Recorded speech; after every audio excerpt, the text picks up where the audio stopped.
Hello, good evening, and welcome to That's the Spirit, episode 3. Wherever you're watching in the world, where has time gone already? 3 episodes in, and tonight's show really is going to be another spiritually packed hour with all the usual features. And I'm coming from my home tonight in South Wales, and it's extremely windy. It's fantastic living on the edge of a cliff like I do in the summer, but in the winter, when we have this wind and rain, it's a little bit difficult. So if you see anything flying past my window, it is probably spirit, or it could be next door's cat. So here we go with another action-packed show. So tonight we've got the wonderful international medium, Martin Jones. And don't forget, tonight's show is all about you, the viewers. It's fully interactive, as we can already see the comments that will flip up on the screen. So if you post a comment, we will bring it to you on the screen. So hello, Andrea. Hello, Audrey. Hi, hello, Crystal. Hello, Suzanne. And hello, Simon. Hope you're all doing really, really well. It is fully interactive, so put your comments in there. We'll bring it up as we're talking. Any points that we raise during the evening, please feel free to put your comments in there. We'll also have a bit of a questions and answers session later on this evening. But tonight's show, we'll get the list up straight away. We're gonna start at 9 o'clock with the welcome, which we're well underway of doing. 9:05 to 9:35, we've got Martin Jones. 9:35 to 9:45, we have the audience questions and answer session. At 9:45 to 9:55, we have a meditation. And at 9:55 to 10 o'clock, we have a card reading. And then we will be finishing up around about 10 o'clock this evening. Okay. As you can see, we're all here tonight as well to raise money for the Light and Harmony Spiritual Fund. So we'd ask all our viewers if they could like to donate £3 to the link that is in the side there, which is www.paypal.me/Light and Harmony. We're raising money. We're trying to get to £500,000 to ensure that we build our wellness centre. And I've got some news for that later on in the show. But anyway, without further ado, I'd like to introduce our guest for this evening, Martin Jones. Well, Martin is based in London and travels across the UK. He's an international medium. He has worked, we're just talking now before we come on air, he's demonstrated all over the world, and he teaches mediumship as well. He's just come back not so long ago from Japan. I met this lovely gentleman at Arthur Finley. And Martin, well, he's been mediumistic since a child. He's developed his wonderful ability, and I've seen him work. He really is amazing to connect. He connects with loved ones and friends who have obviously passed on to the next phase. Martin obviously uses the spiritual world as well in his everyday life. I think I've spoken enough about him. I'd like to bring him on. Ladies and gentlemen, and by the way, I thought I'd bring this up as well, and we could all virtually sing happy birthday. Martin is 40 tomorrow. Okay, so ladies and gentlemen, welcome to That's the Spirit, Mr. Martin Jones. How are you, Martin? I'm good. How are you? Very good indeed. Very good indeed. Great to see you again, my friend, and happy birthday. I'm pretty sure you'd have had hundreds and hundreds of offers on the night before your birthday, but I'm so pleased you've decided to come on That's the Spirit and be part of tonight's show. Nowhere else I'd rather be. Yeah, well, I always tell when he lies, his lips move. Yeah, my eyes open. Yeah, exactly. Martin, good to have you on. We spoke briefly a couple of weeks ago about getting you on the show, and I think it's really important because, I've actually, we've already having happy birthdays through from Andrea, etc. already. We'll keep them coming as they come along. It's really important. That's the Spirit. It's been set up to get people who work with spirit, whether that's mediums or, we've had the Reverend Linda Rausch on. Last week we had Swami on, who was looking at Kriya Yoga. So we've had lots of different bits and pieces. But this week I thought it was important, to get a medium on and somebody who does platform work, works in churches, does private readings, and has been a medium all their lives. Tell us a little bit, because one of the questions I always get is, when did you know you had something, and what did you do about it? It's difficult to really pinpoint it. I was speaking to my mum a few months ago and asked, when did it all start happening? And she explained to me that when I was a kid, 4, 5, whatever, that I'd always see colours around people and know how they were feeling and things like that. And I completely forgot about that. And it was as soon as Mum mentioned it, my mum's a medium, And as soon as she mentioned it, I got those memories back. But it was always, when I was a kid, just a natural part of growing up, really. So it would be very much like, mum, granddad's here or nanny's here and things like that. But then when I was about 18, I said, right, mum, I want to start training. I want to do the churches and I want to be a medium. And what my mum said was that she said, you're too young, boy. She said, live, travel, party, see the world, get some experience. And when she said that, I just knew I'd start properly developing in circles and things when I was 30, 10 years ago. So, yeah, that's kind of, it's always been there, but it's really the last 10 years that I've really focused on my mediumship. And I've been working publicly for about 7.5 years now. What was that a moment when all of a sudden it was like, oh, what was that? Were these things that sort of, did it surprise you when it first came into your life? No, because it was always, I guess, so gradual, and there was never no bells and whistles about mediumship or the spirit world. It was just always a very natural part of life. It's very different, though, sitting there saying to your mum that your nan's there and, talking about things, to actually standing there with complete strangers.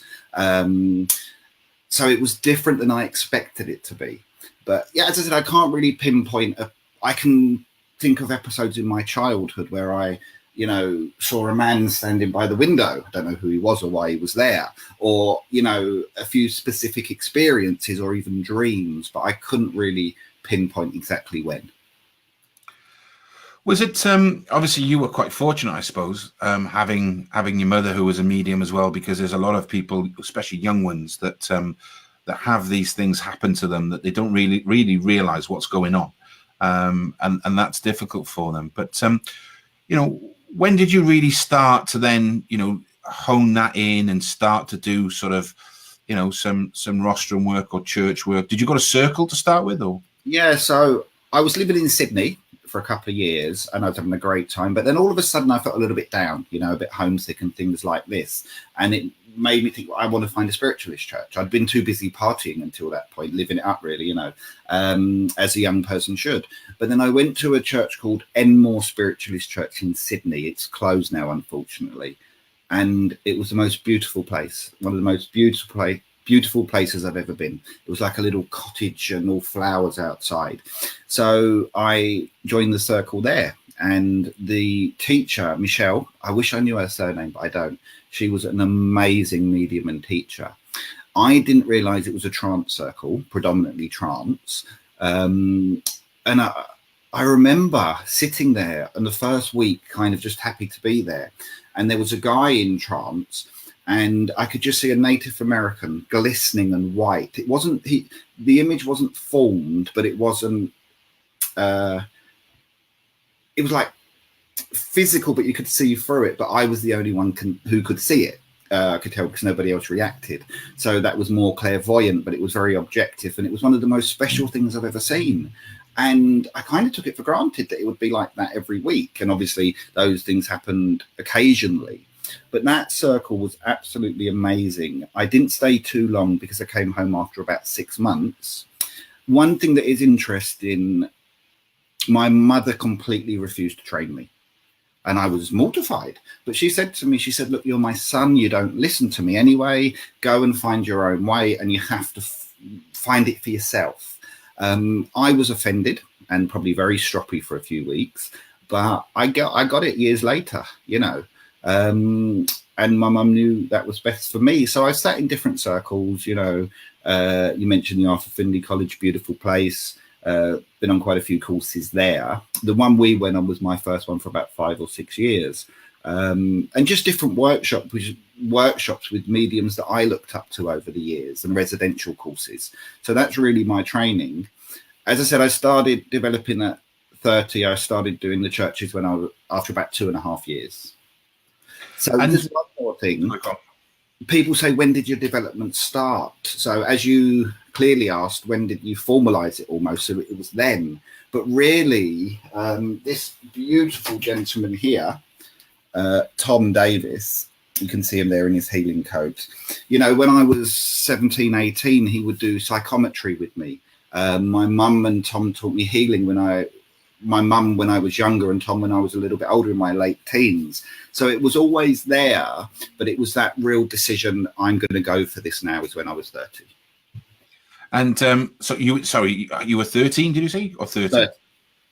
Okay. So, from that perspective, I think, I've watched you work, and I have to say, I think you're one of the best I've seen. And the reason for that is I actually get the feeling that you work very closely with spirit, and that the connections that you make, are very authentic. They're very strong, and you bring that through in your great mannerism as well, because you're a great character. I'm a bit disappointed your shirt's not as bright as I thought it might be tonight, because Martin wears some really fantastic clothes. But your character and the way you do things, and I think you're very unique. In terms of London, what's it like being somebody who's learning their mediumship, going to circles? Because there's a lot of big hitters there. There's a lot of people who are well developed. Did you find it a difficult place or an easier place to develop? I mean, the thing is, with circles, it can be really hard to find a good circle.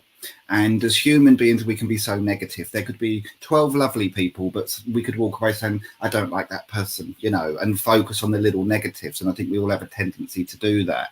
And I say to people, you're not going to find a perfect circle. And if you do, you're very, very lucky.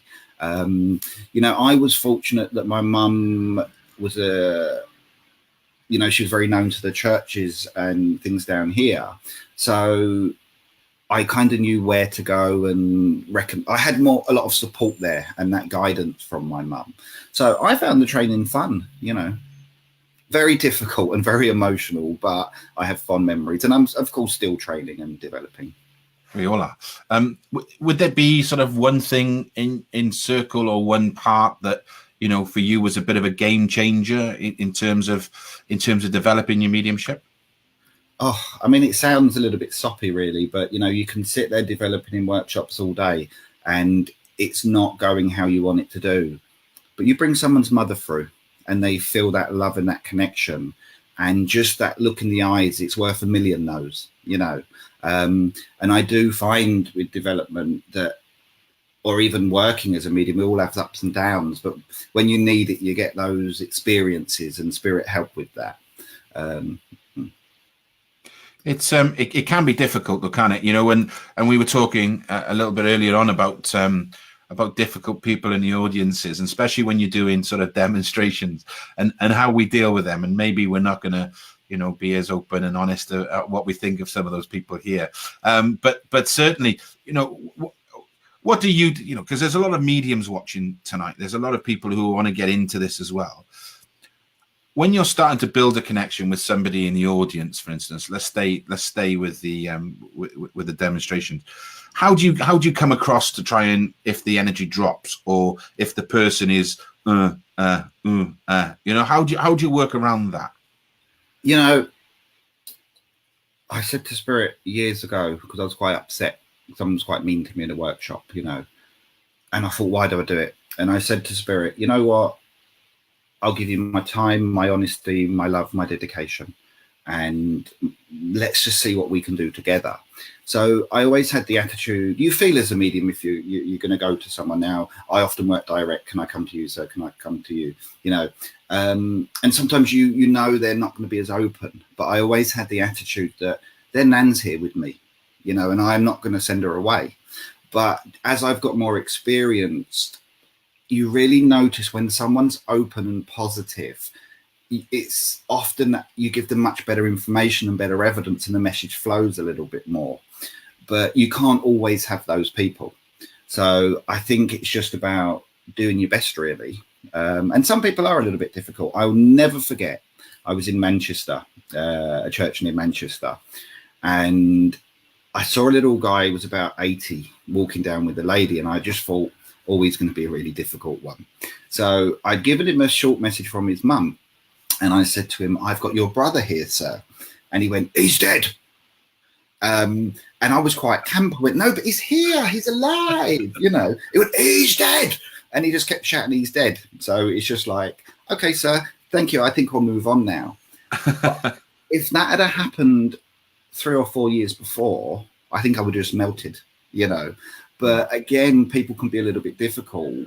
And I try and be understanding and think, well, they might be embarrassed, it's public, first time and things like that. But some people are just a little bit, you know, if there are any working mediums here, you'll all know when you got that person basically saying, go on then, kid, impress me, you know. And it's not the most pleasant, positive light energy to working sometimes. I just do my best, really, you know. I tell a story when I was, I've only ever done one mediumship evening, and Jackie's just reminded me, so I'll just tell a very quick story. There was a place, a pub in my stake, which is a difficult place to go even when just having a drink, let alone doing a mediumship night. And after that, I've sworn now that I'll never do spirits with spirits. And I was there on doing it, and I said to this lady, you know, we were working, and I was bringing some evidence in, and I said, I've got this young gentleman who's brought his energy through. He's given me the initial R.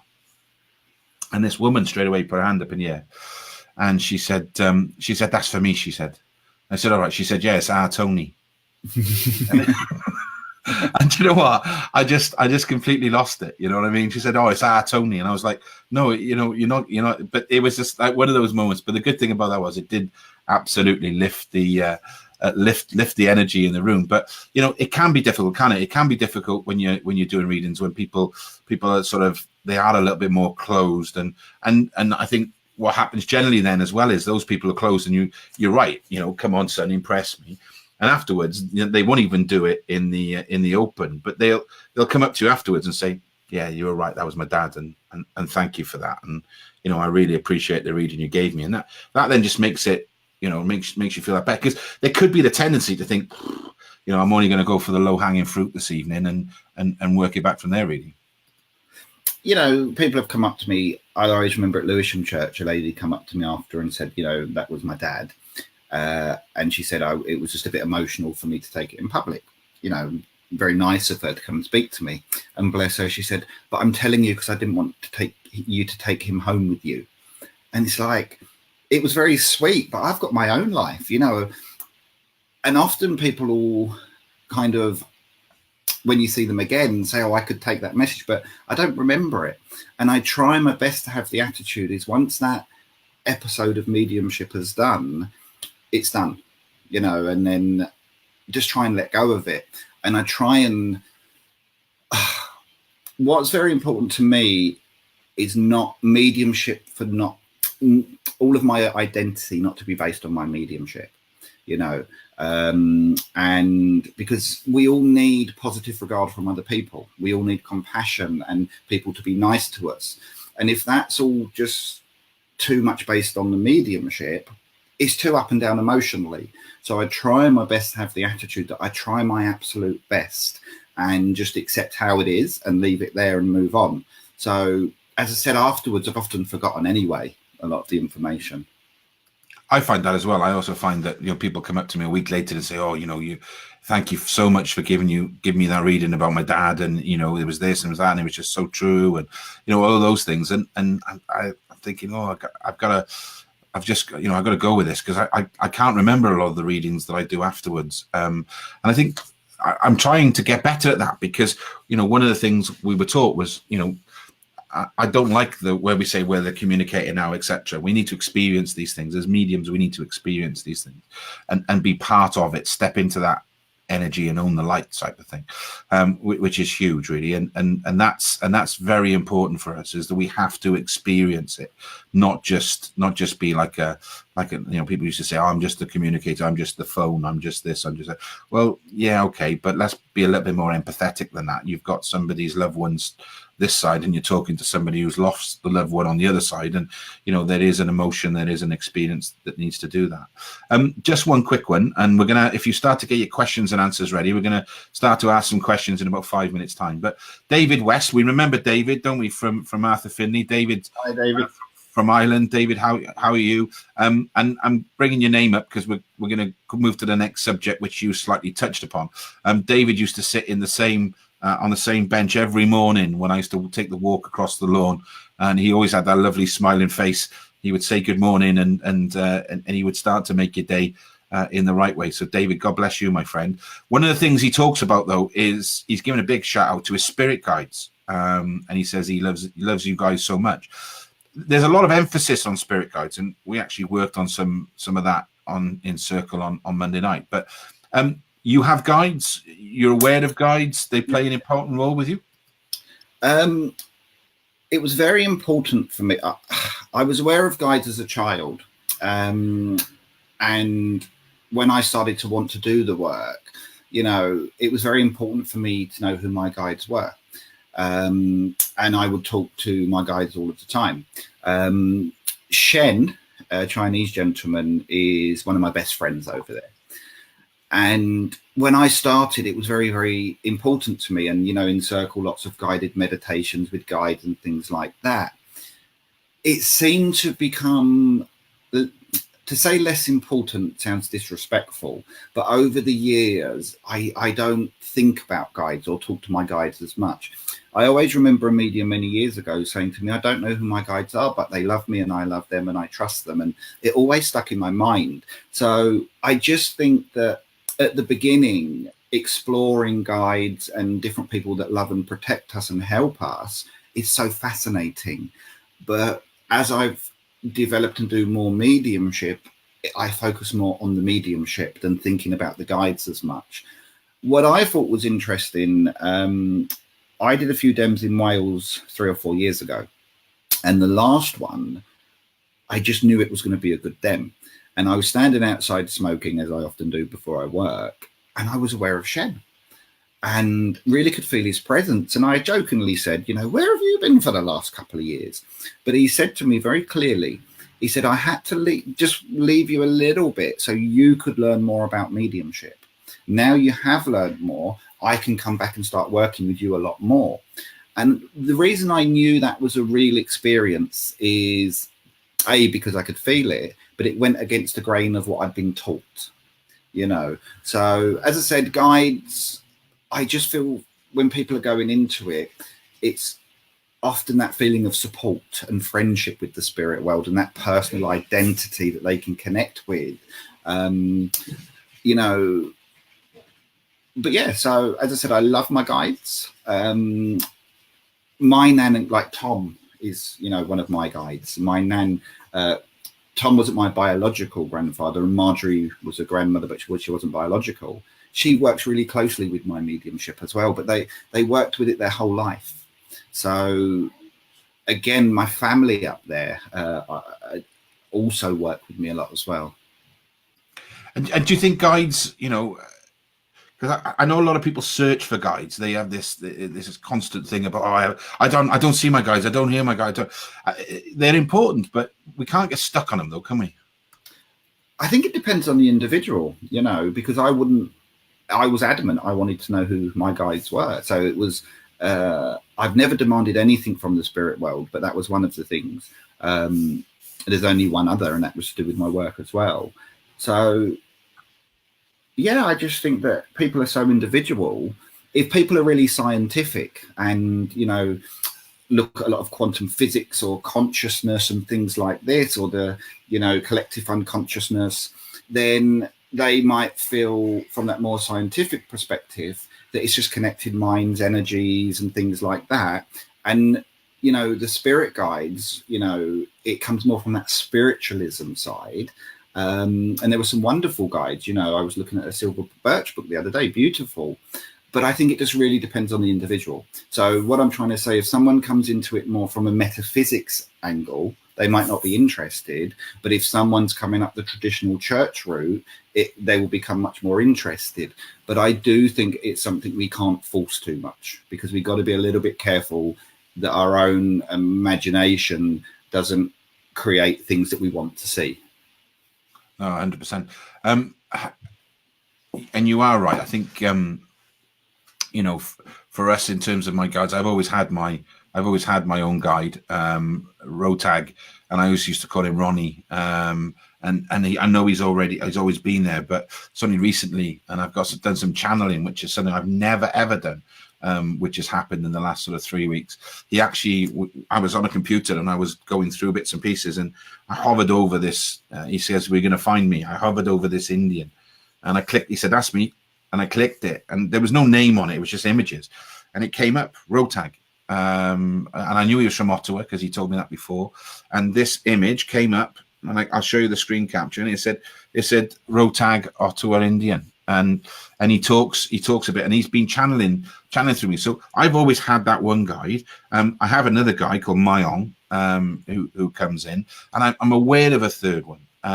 Do you believe we have lots of them? Do they come at you at certain times? You know, do you believe that there's a healing guide? There's this guy, there's that guy, there's this guy, there's that guy. Yeah. Marjorie was good friends with a wonderful trance medium, Lillian Bailey. And Lillian, she was having a trance sitting with Lillian, and Lillian said to her there were about 80 people there. And she used the analogy that, you know, if you send a letter, one man delivers that letter through your letterbox, but there's dozens and dozens of people that work at the post office, the sorting office, and all of these people. So we often think of that one person, but it's so many different guides helping in their own different ways. And, you know, I feel in some way, well, it's all about the blending of energy, isn't it? So I just feel when I can see in my mind as I'm talking, there's lots of guides that have the ability to change the vibrations, and collectively, I think portal is the wrong word, isn't it? But I just think a team of guides often are in the background making it all possible, most of which would go unnoticed. But they don't need thanks and praise, do they? It's about service.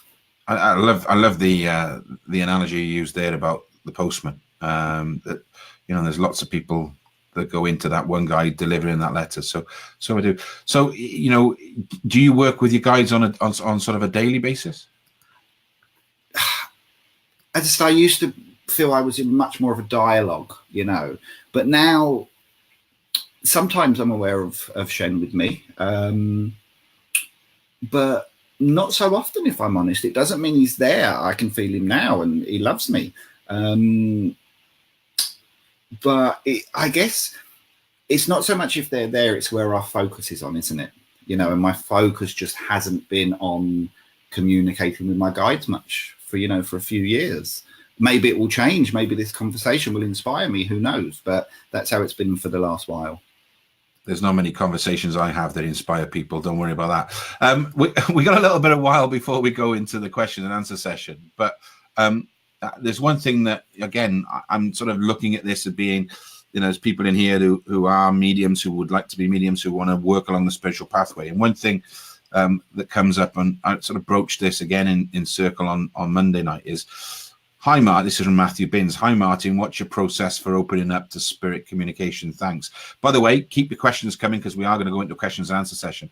But I'd like to talk about some of the fundamentals that you use to be able to, you know, to connect with spirit. You know, the way of thinking is, if anybody that's listening, if you're sitting in a chair and now you focus on your weight on the chair, you can feel all that contact with that chair in your body. But for the last 10, 15 minutes, whatever, you've not been aware of it at all, because your mind hasn't focused on it. And I believe it's very much like the spirit world. It's not a far away place. It's just they're on a different vibration, a different frequency of life, if you like. So I believe they're around us all of the time. Of course, we live in this world, and our focus often needs to be here. But what I do, it's often just, I like to tell them I love them and say hello. And then I just, I teach mindfulness as well. So for me, my first step is just bringing my awareness into my body, to let everything external go and just move my mind around my body a little bit, which is very grounding and very settling. And then I just say to the spirit world, can you come close to me now? And I know they're there and I feel them.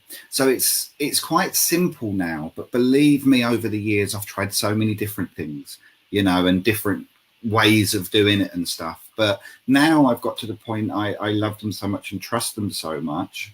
And as mediums, we learn to trust ourselves more over time, even if it be slowly. So, yeah, it's just about, I used to go to churches to demonstrate. and afterwards look back on it and think, I didn't even quieten my mind.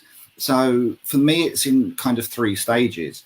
Let go of what's going on externally, feel internally with my mind, and then ask the spirit to come close. And that's how I do it. And it cheats you very well, because I've seen you work and you're absolutely fantastic. Audrey is, we're not questions and answers in 5 minutes, but I think it all sort of leads on a little bit. Yeah. Audrey's asking that question. So once you've done all your bits and pieces and you ask spirit to come close to you, how do you go about staying within that energy? I mean, that's something I'm really looking at the moment, because I just feel that's very important.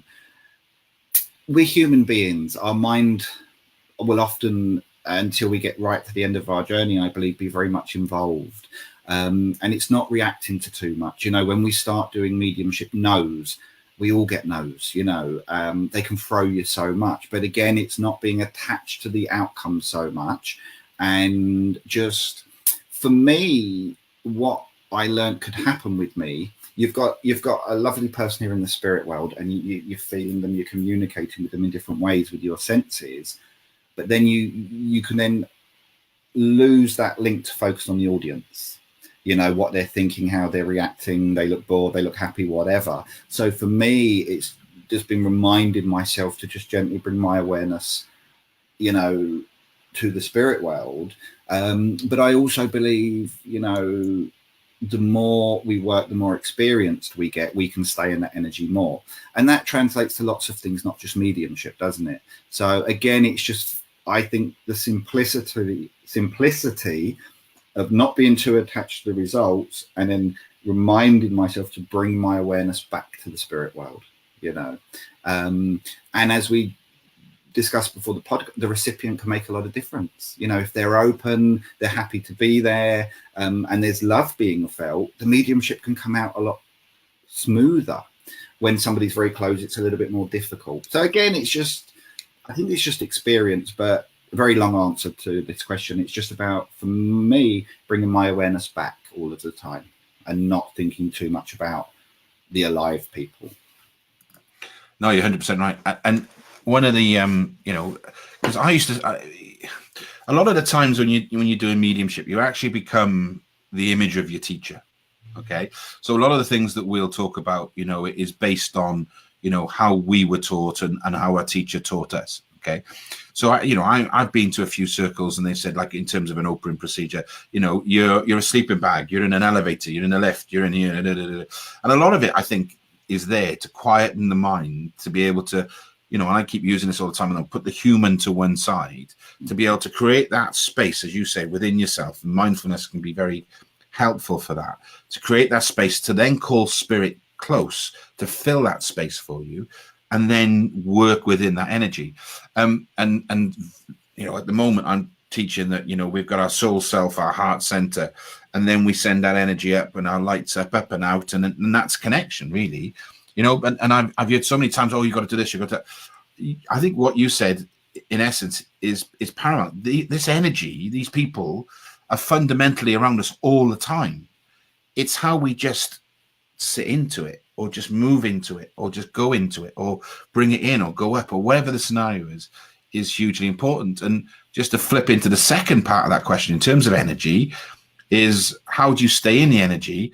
Is what you said. It's being able to keep, you know, going back here and ensuring that you're with it, not worrying about, you know, the expressions on the face of the person. Or, you know, I bet you if you went blindfolded and did a reading blindfolded, or did a demonstration blindfolded, it'd probably be a lot better, because you've just got that blackness, you've got that, you're not seeing things, you're not worried about what they're saying. You know, you would just be so much at one with that energy, with that person, with your guide, with, you know, with spirit. It would be amazing. I think, you know, all the things you say, I think is gold for anybody who's looking to become a medium or improve their mediumistic skills. Just one quick thing, Julian, what I was kind of missed out earlier, what I figured out was I need to see what I feel like. You know, body scan meditations are fantastic. There's a million on YouTube. If you like the voice, give it a go. But for me, I thought, well, for me to feel spirit, I need to really see what I feel like. And I missed it out for the first few years. And then it's easier to feel that change when spirit are there. No, you're right. And I think, there's a lot of questions coming in now. It is about being, for me anyway, the one thing that I've learned recently in recent months is about clearing that energy, creating a space, making that connection, and asking spirit to come into it has been a major difference to me, a massive difference. And I was quite lucky before, and I just feel now as if I'm just so much more connected. And that's where I feel that a lot of my channeling is coming from creating that space, and it was interesting that one of the techniques that we were taught at Arthur Findlay was that if you're on that stage and you're creating that space and spirit there was a lady there stood there, or you've made the connection, you can actually go without that person saying anything. You can create a space by saying, and what your mother is telling me now is, and she's not saying anything at that point, okay? But what you do is you create the space, and the woman goes, oh, I've got to say, that the lady, your mother says, oh, I'm going to say something now. Yeah, so, and off they go. It's having that belief, and I tried it on stage at Arthur Findlay, and it was great, brilliant. I tried it here, it was great, brilliant. But it's having that confidence and that belief in your own guides and your connection and people to say, your mother stood next to me, and she wants to tell you, and she hasn't said anything before that. Create that space. And see. No, I completely agree. I do feel though it's a useful technique. Sounds cheap, doesn't it? I can't think of another word. It's a useful way of working. But when you're really in that power in that zone, it's just coming through anyway. And to be that connected and just let the mediumship work through you. Technically, the more someone could do that, the less they'd have to do that. But when I've not been feeling I've been getting enough information, I've tried it, and sometimes it's worked really well, and for me sometimes it hasn't worked, but that would often be because I've done that when the energy has dropped a little bit, but I heard someone say it a few years ago, but it really works for people. So no, it's really helpful, I think. We're going to nip into the questions and answer session. This isn't so much of a question or answer. Probably it's been more of a statement. But isn't it funny how we're all trying to connect to the other side when that's where we come from in the first place, and now we're trying to connect back there? That's from Susan in South Wales. A very good point. Depending on your belief system, but a very good point. Jackie Williams says she always feels that my guides are there for me. Whenever the medium experience, she says that sometimes she feels guides are not involved when she's doing. With some of the mediumistic experiences. They don't always need to be there, do they? No, but then not at the forefront, should I say. The more, I do believe they'll always be there in some capacity, but the more you're in that experience, the more you're living that experience, the guide often wouldn't want you focusing on them. They want you to do what they almost be invisible in the background, and you're giving all the information. So, if you look at it logically, even if you're giving a good reading to someone, sometimes if your mind is going back to the guide, it can be really helpful, and they can, maybe that medium, their guide tells them the information and they deliver it, from the person in the spirit world. But as I said, I like, and I'm working towards just letting go and letting it happen. But we're all analytical, so it's not so easy sometimes. Paul says, can you give me some ideas about how to find your guide? There's a Gordon Smith meditation. You can buy the CD, but it's it's on YouTube.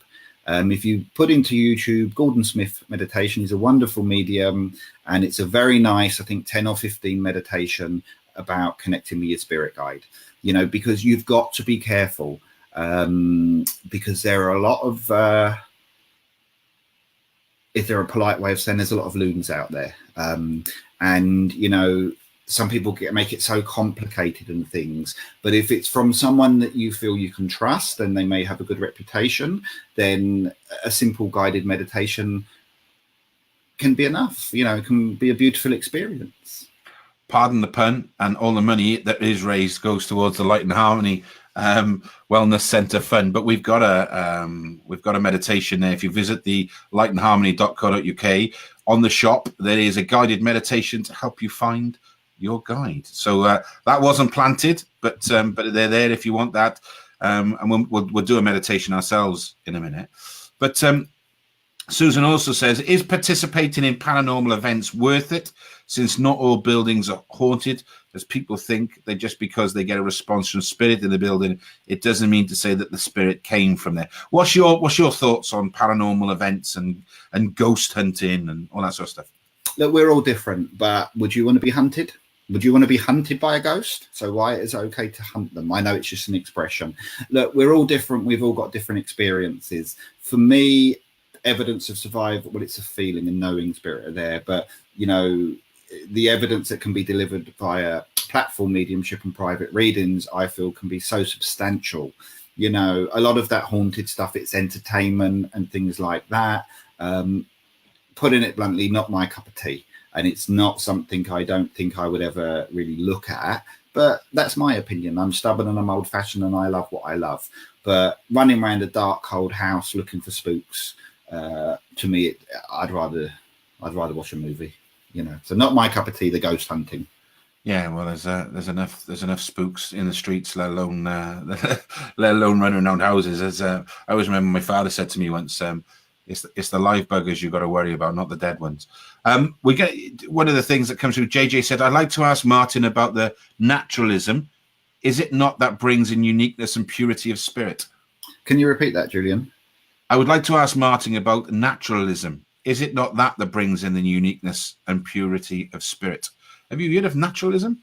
Not specifically, I don't think, but if I can try and just hint at the question, you know, we are spirit, you know. A lady comment came up a few minutes ago. Why are we always trying to get back there? That's based on the assumption that we've left the spirit world. The spirit world is our home. You know, I do believe we're in the spirit world as much as our nans and granddad who have passed over, but our awareness is also living this. You know, there's so much more to us than we probably realize. I echo everything you just said. We got about 3 minutes before we go, so I want to ask you a question. Okay. If there was one thing, okay, I'll put you right on the spot now. If there was one thing you would give, a tip or a hint or a help or something to people who want to develop themselves mediumistically, what would that be? Patience. You know, we're always learning. You know, you and I have been mediums for some years, but we're never happy with where we're at because we always want to be a lot better. Just patience. And I just think that I learned from my own experience there wasn't enough balance in my life because all my holidays, everything was all about mediumship courses. And what happens is there's too much expectation for your happiness in your life to come from that. And it's too demanding and it's too attached, I believe. So just to take it as it comes, try not to be too hard on yourself and enjoy it. You know, of course, there's times where we want to be better than we are and it's hard. But if you love it and you enjoy it, you know, it makes it more manageable, those difficult times when you go to that workshop and you don't feel you had a good day. I agree with you. Do you think sometimes that we don't enjoy it enough? Do we put too much pressure on ourselves to be better and bigger and wiser and more connected and better evident? You know, all those things. I've got to be careful because at the moment I'm really harping on about giving rock star, 5-star, amazing evidence. And do we put ourselves under too much pressure? It's human nature, you know, to want to excel, to want to be good at things, to feel special, to feel important. So we've got so many needs as human beings.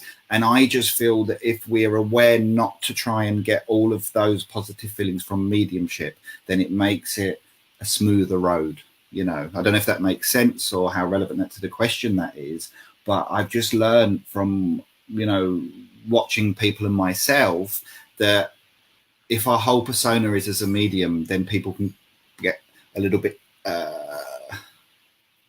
not always the nicest people they could maybe be.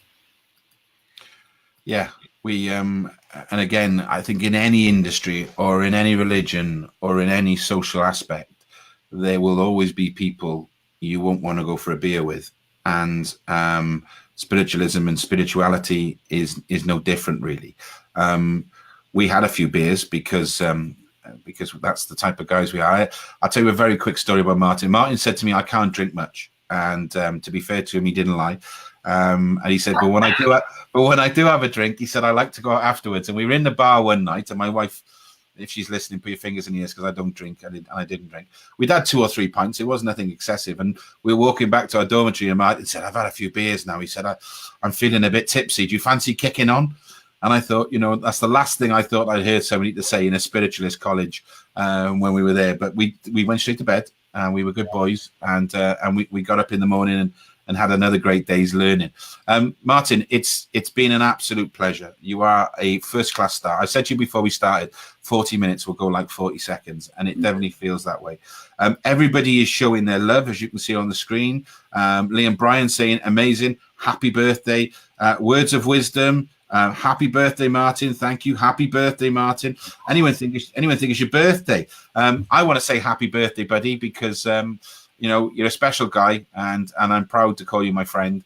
And we'll have to meet up pretty soon. I'm going to try and get Martin down to South Wales to do a specialized evening on a Friday, and then he can stay with me on a Saturday and have 3 beers and and then we'll go to church on a Sunday and forgive all of our sins. But no, that's the way we work. But Martin, it's been a pleasure, mate. Stick around. I'm going to drop you into the lobby section. We're going to go into a meditation now, and but I'm sure that we've had the biggest audience we've had on this, so I think you're pretty much a big part to play on that. But Martin, thank you very much for your time. You are a gentleman, and we'll bring you back on at the end. Thank you. Okay, thanks for listening, everyone. Take care, Julian. Cheers. Okay. Thanks, mate.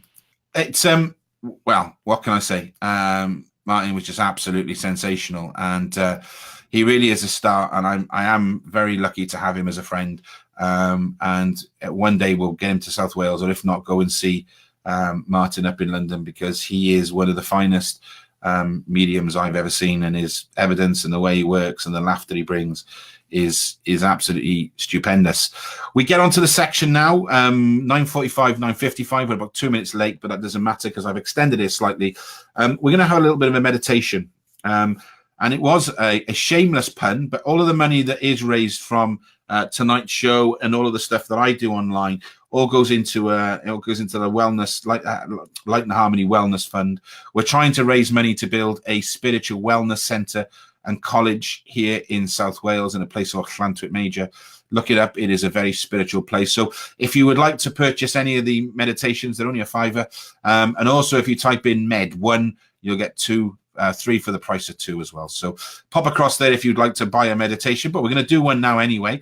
So what I'd like you to do, and I have to give the warning, I doubt whether you're doing anything excessive or anything dangerous. I always give the joke about you're probably not driving a forklift truck. But if you want to do the meditation, I'd like you to sit comfortably, okay? I'd like to get yourself comfortable in the chair, and make sure whatever you're doing, it doesn't need any full concentration, because for the next 5 to 10 minutes, we're going to go on a little spiritual journey. So we're going to go into the meditation. What I'd like you to do now, if you can, please, is I'd like you to sit comfortable or lay comfortable wherever you are. I'd like you just to have a little stretch, okay? It's important we just have a little stretch. Just stretch your arms in the air. Just give your neck a little click. And just sort of, if you like, just pat yourself down and start to get yourself ready, okay? Because we've had a strenuous day here in the UK. If you're watching, it's nearly 10 o'clock, and we've been busy. All right. So now you've done that, just wiggle your fingers and shake your arms, okay? Because this one is going to have a lot of energy in it. All right. So I want you to close your eyes now, and as you close your eyes, I want you to take a deep breath in, and as you do so, I want you to hold it just for 2 seconds, and then slowly let your breath out. And as you do so, you feel yourself more and more relaxed. You feel more and more comfortable. Breathe in again, deep breath. We hold it. And as we breathe out, we think to ourselves, what a lovely feeling. One more. We breathe in. We just hold it. And as we breathe out, we feel more and more relaxed. I want you to take a bit of time now just to focus on your breath. Focus your natural breathing pattern. And wherever you feel that movement in your body, whether that's through your nose or on your chest or wherever it is, I just want you to focus on that point. As you breathe in, as you breathe out. And with every breath, you feel more and more relaxed. You feel more and more comfortable. You feel safe and secure. I want you to imagine that you or I are standing at the bottom of a valley. The beautiful trees, the wonderful sounds of the birds. You can hear the water trickling in the distance. This is a very spiritual and sacred place.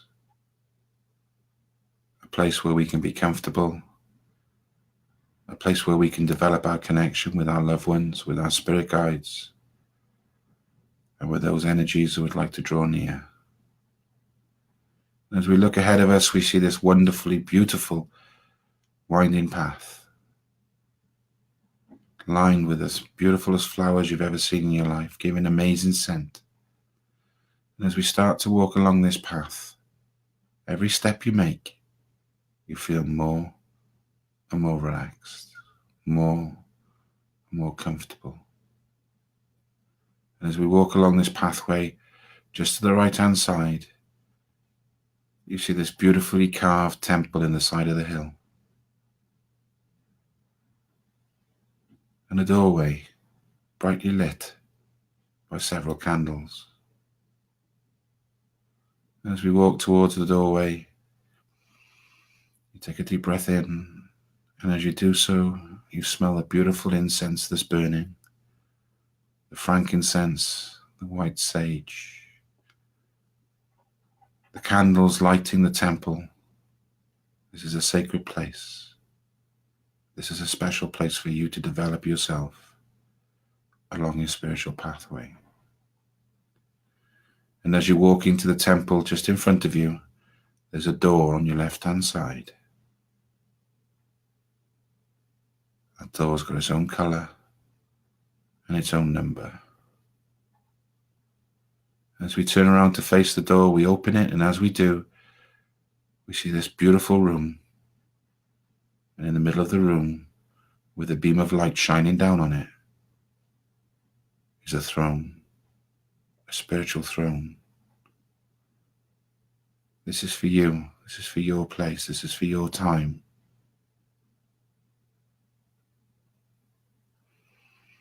You breathe in the beautiful, pure, white spiritual air as you walk towards the throne. You look up and you see the wonderful white light that's shining down. The carvings, the paintings, the treasures are around you. You have been blessed for this spiritual place. As you sit in the throne, you feel complete.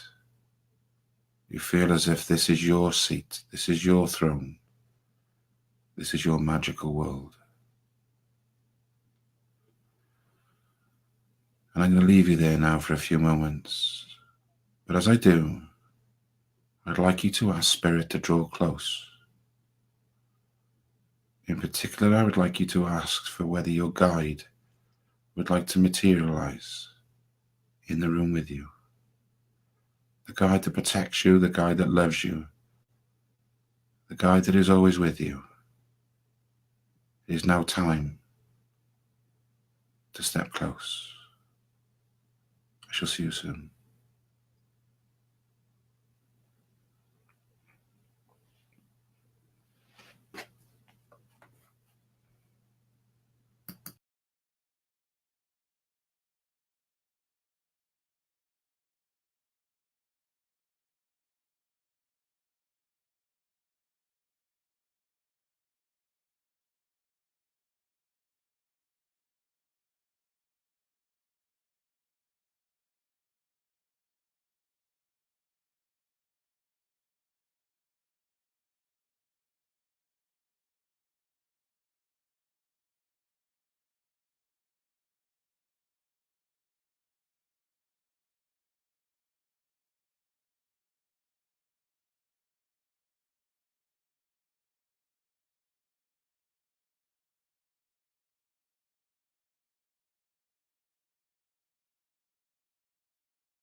We've sat there for a short while. We've been blessed. You see me standing by the side of you. We want to be part of this wonderful journey, this special place. I ask you now to follow me back through the doorway.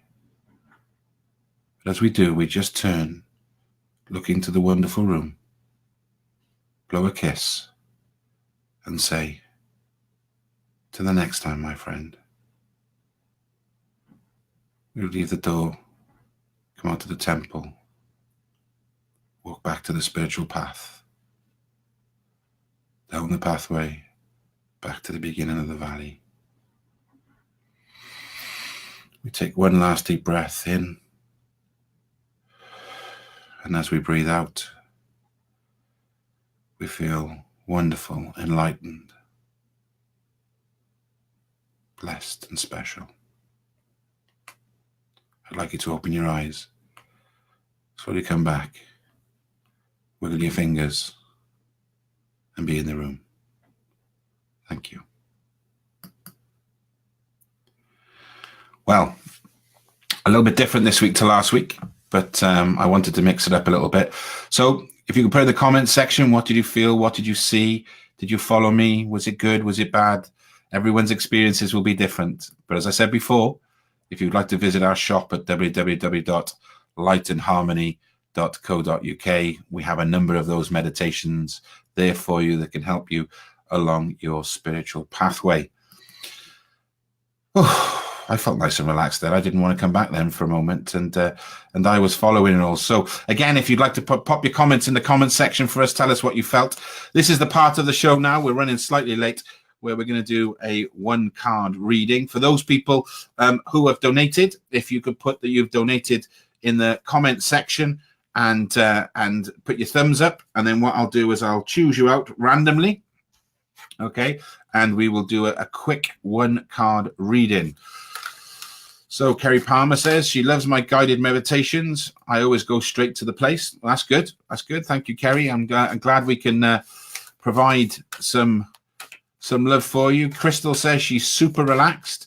Thank you very much, Crystal. It's nice to see you, my darling. I miss not having lunch, breakfast, and dinner with you. You were a wonderful friend for those 7 days. It's great to see you. Great to see you. As always, I'm going to draw now. So I'm going to, if somebody wants to say, here we go. Let's have a look. If you've donated, just put that in the box, and then I will draw one out for you. Okay. Right. Jackie, it seems like you're the Jackie Williams. It seems like you're the person who's coming up, who's donated, and we're going to do the card reading for you now. What I need you to do, Jackie, if you can, all right, is just put in that box, stop when you can, and I will then stop shuffling, and I will take the top card.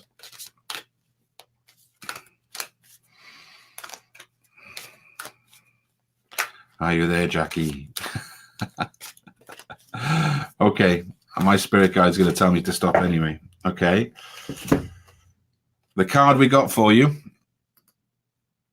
okay, which I'm going to pop up here, which you should see any minute now, okay, is card number 11, which is the rising above. Okay. This card really for me is very much about the situation that you're in at the minute. Okay. That there's a lot going on. There's a lot around you. And I know sometimes it may feel as if you're drowned in, but you've got to rise above it. Okay. You've got to get that energy to get above it. Also, I want to say as well, it's because the situation that is around you at the moment, it's very difficult to be in the middle of it. And if you see this card, you can see the beautiful white dove, which is peace, which tells me there's peace and answers there for you. But you really do need to take a step back. Okay, you need to take a step back, and you need to look at things, disconnect the emotion if you can. I know that's difficult, but disconnect that emotion and really, think about the next steps. Think about how you can help people and how you're going to go forward, and very much about your spiritual development. Really, you need to meditate more. You need to relax more. Okay, it's telling me that. And also, I think you need to take some more walks, spend some more time for yourself. Okay. But the big thing is make sure that you rise above the situation, take a step back, and I think you'll get more answers than you think you know. Okay. So that was the rising above. And that certainly was the card reading for tonight. And I'm glad. Thanks for everybody who's donated, and it's been a wonderful show. It always is. It's always action packed. I'm just going to bring Martin back in now, and I know he wanted to rush off before he has his birthday celebrations. But I just want to go through some people saying that they love the meditation. Hannah Rosie said, "My body felt all floating. I seen the path and flowers, but not yet fully spirit, guys. I felt so relaxed. Thank you for that. This was a first time." Which is great. Audrey says, "A lady appeared in front of me and she said she will work with me." Well, if ever there's a guided meditation to find your guide, well, that's a result. And Paul says, "I was looking at a football match and heard this is watching it in the future." Wow. So, and again, Jackie then says, "Thank you, Julian. Message received and very much understood." Martin, how have you found this evening? It's been lovely. It's been, well, you're my friend, so talking to you is fun anyway. But it's been nice. The questions were interesting and stuff, so no, I've really enjoyed it. Thank you for inviting me on. Can we get you back on? Of course you can. Martin, it's been an absolute pleasure, pal. These shows really are only as good as the guests that you have on here, because listen to me drone on for an hour would bore the best person with the word you used earlier on is patience. But thank you very much for your time, buddy. Happy birthday for tomorrow. I hope have you got anything planned? It's all a surprise. So I will let you know on Monday. Okay. As a psychic, you should know already. Only joking. I've got in trouble for figuring the sum of it out. We'll leave that there. All right. Okay. Yeah. We'll definitely leave that. Martin, it's been a pleasure, pal. Nice to see you. Good luck. And we'll speak soon. Thanks, pal. So that was nice to get Martin on at the end and thank him for coming on. Again, it's an absolute pleasure, guys. Thank you for the interaction. I've really enjoyed it. I hope you get something out of it. That's the spirit, really, is something we're going to do weekly. We're trying to build an audience. We're trying to do a lot of things. So there's a place for people, like-minded people, spiritual people, to come together and just be honest and just enjoy it. And there's no ego. Let's leave the ego at the door. Let's leave all of these preconceived ideas and see what we can do and just have spirituality as part of your life. Spiritualism is such a wonderful thing. And just before I go, as I always say, be love and give love. And thank you very much for all of your support this evening. And we shall see you this time next week. Keep an eye out on Facebook for the next guest. Good luck with everything. Have a lovely week. And always remember, you're never alone. Thank you very much.